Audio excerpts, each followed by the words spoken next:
2019 డిసెంబర్‌లో ద్వారపాలకుల విగ్రహాలకు కొత్త బంగారు తాపడం చేయించేందుకు పాత రేకులను తొలగించిండ్రు. ఆ సమయంలో దాని బరువు 42.8 కిలోలు. అంటే అంతకుముందు అది విజయమాల్య ఇచ్చిందనమాట.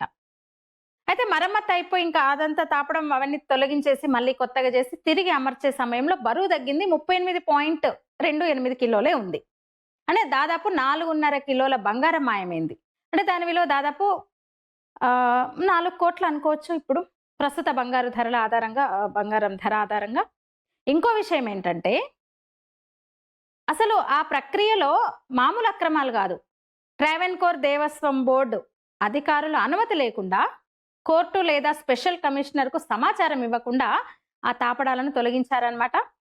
అది తొలగించిన తర్వాత 40 రోజుల తర్వాత చెన్నైలోనే ఒక సంస్థకు పంపించారు. దాని మీద గూడా ఎన్నో అనుమానాలు.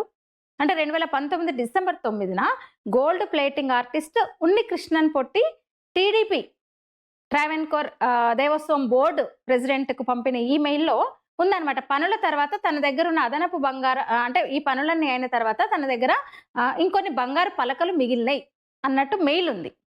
మరి ఆ మిగిలిన బంగారం ఏమైందనేది ఇప్పుడు మిస్టరీ అన్నమాట. దీంతో ఈ వ్యవహారం కోర్టుకు చేరింది. కేరళ హైకోర్టు ఈ మోసం మీద తీవ్ర ఆందోళన వ్యక్తం చేసింది. విజిలెన్స్ విభాగానికి సమగ్ర దర్యాప్తు జరపాలని ఆదేశాలు జారీ చేసింది.